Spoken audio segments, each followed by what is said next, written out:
চোখ ধাঁধানো এই মসজিদের নাম মসজিদ আল মুস্তাফা। এর সবচেয়ে বড় আকর্ষণ সামনের দিকে কালো রঙের মাধ্যমে ফুটিয়ে তোলা হয়েছে পবিত্র কাবা শরীফের আকৃতি। দেয়ালে সোনালী রং দিয়ে লেখা হয়েছে আল্লাহ তাআলার পবিত্র নাম, আল্লাহ এবং তার প্রিয় বান্দা শেষ নবী হযরত মুহাম্মদ সাল্লাল্লাহু আলাইহি ওয়াসাল্লামের নাম, যা সৌন্দর্য দূর থেকে অবলোকন করা যায়। ভেতরে মেম্বরের দেয়ালের ডিজাইনও একই। উপরের দিকে বড় করে সোনালী রং দিয়ে লেখা হয়েছে লা ইলাহা ইল্লাল্লাহু মুহাম্মাদুর রাসূলুল্লাহ।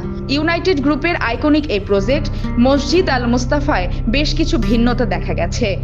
নামাজের সারিতে বেশ কয়েকটি বেঞ্চ রাখা হয়েছে, যা অন্য কোনো মসজিদে দেখা যায় না। কেউ ক্লান্ত হলে বসতে পারেন, আবার কেউ হেলানো দিতে পারেন।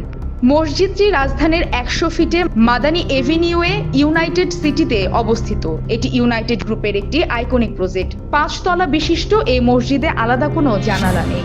এমনভাবে নকশা করা হয়েছে যা প্রাকৃতিক আলোয় ভরপুর। দেশের অন্য কোনো মসজিদে প্রতিটি ফ্লোর থেকে ইমাম বা খতিব দেখা যায় না, কিন্তু মসজিদ আল মুস্তাফার প্রতিটি ফ্লোর থেকেই ইমাম বা খতিবকে দেখা যায়। শুধু তাই নয়, নারীদের জন্য রয়েছে আলাদা নামাজের জায়গা। নারী পুরুষ মিলিয়ে একসাথে প্রায় 11,000 মানুষ নামাজ আদায় করতে পারবেন এই মসজিদে। দৃষ্টিনন্দন সৌন্দর্যের কারণে এটি এখন শুধুমাত্র মসজিদই নয়, পরিণত হয়েছে পর্যটন কেন্দ্রেও।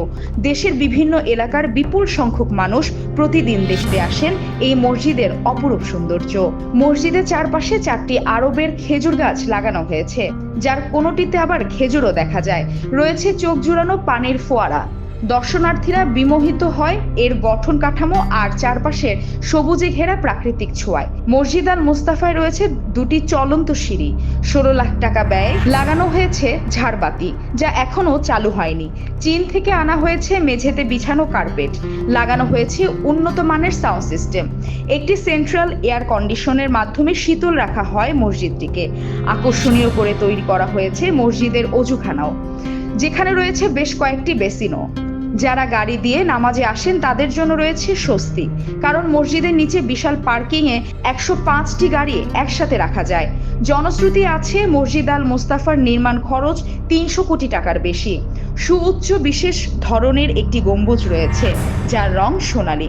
গম্বুজ ও পাশে থাকা বিশাল উচ্চতার মিনারের কাজ এখনো শেষ হয়নি। তারপরও গম্বুজ ও মিনারটি মসজিদের সৌন্দর্য আরো বাড়িয়ে দিয়েছে। রাতে যখন মসজিদের সব বাতি জ্বলে ওঠে, তখন যেন তৈরি হয় বিমুগ্ধতায় ছোঁয়া এক অপার্থিব পরিবেশ, যে পরিবেশে মানুষকে উদ্বুদ্ধ করে সৎ পথে চলতে, সততা আর বিবেক দিয়ে গড়তে নতুন জীবন।